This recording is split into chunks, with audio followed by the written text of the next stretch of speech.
Hello guys, it's SyntaxMind here. Today I'll show you how to download Python and VS Code in this video.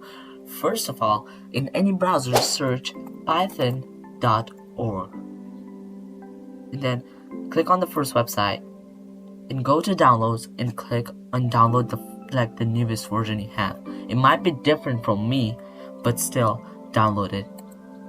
Once it's done, click on it, and now click on this box because it's important, and then install now and wait for it to get installed. It might take a few seconds, but wait.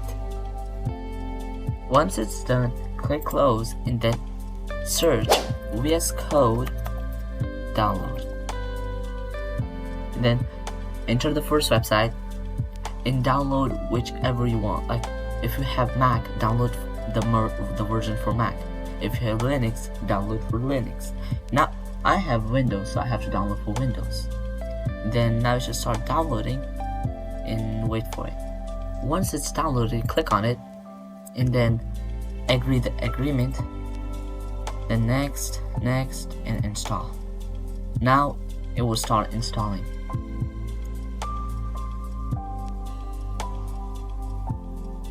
Wait for it to get installed, and now when it's officially installed, it should open a window.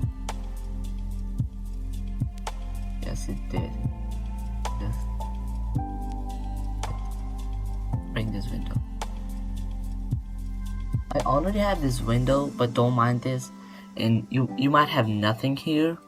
You might have something like says you trust the author or something, but go to extension and search Python, and then click on the Microsoft one, the first one, okay? And then install. It should say install. For me it says uninstall because I already have it installed, and you install it.